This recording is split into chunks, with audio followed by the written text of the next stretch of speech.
So அழகா இந்த வீடியோவில் நான் எப்படி இந்த மாதிரி போலீஸ்கார் பக்கத்தில் போனது, இவ்வளோ போலீஸ் அன்லிமிட்டடாக எங்கேருந்து வந்தாங்க பாருங்கள். சும்மா ஓஎம்ஜியான கிளிச்சு இது. ஓகே, இந்த கிளிச்சு எப்படி செய்யலாம் பார்க்கலாம் வாங்க. ஃபஸ்ட் என்ன பண்ணிட்டீங்கன்னா நம்ம சேனலை சப்ஸ்கிரைப் பண்ணிக்கோங்க, அப்புறம் ஒரு லைக்கை தட்டி விட்டுருங்க, அப்புறம் பெல்லைக்கான் ஆன் பண்ணுங்கள். அப்புறம் அதான் அந்த மாதிரி வீடியோஸ்லாம் வரும். இப்போ என்ன பண்ணுறீங்கன்னா அவங்க கன் எடுத்துட்டு ரோட்டில் போகிற NPC வேணால் ஷூட் பண்ணுங்க, உங்களுக்கு 1 ஸ்டார் வாண்டர் லெவல் கிடச்சிரும். இப்போ என்ன பண்ணுறீங்கன்னா வேக குடுன்னு ஓடி போயிட்டு உங்கள் வீட்டில் போய் ஒழிஞ்சிக்கோங்க. ஒரு சேஃபான ஏரியாவாக பார்த்து ஒழிஞ்சிக்கோங்க. ஓகே, பெட்ரூம் தான் கரெக்டாக இருக்கும்.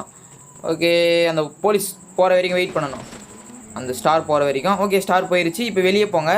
வெளியே போனீங்கன்னா ஏதாவது ஒரு போலீஸ்கார் எங்கேயா முட்டின்னு இருக்கும். எங்கே அதோ இருக்குது. ஓகே, இப்போ என்ன பண்ணுறீங்கன்னா அவன் பக்கத்தில் போயிட்டு அவனை வெளியே தூக்கி போட்டுருங்க. அப்படியே ஏறிட்டு அவனை வெளியே தூக்கி போட்டு நீங்கள் இறங்கிடுங்க. இப்போது இறங்கிட்டு என்ன பண்ணிங்கன்னா இப்போ நீங்களும் ஸ்விம்மிங் பூலை விட்டு வெளியே இறங்கிங்க. ஸ்விம்மிங் பூலை விட்டு வெளியேறினதும் ஒரு NPC நம்மளுக்கு தேவை. இப்போ என்ன பண்ணுறீங்கன்னா உங்கள் RGS டூரில் போயிட்டு ஒரு பாயிண்ட் டைப்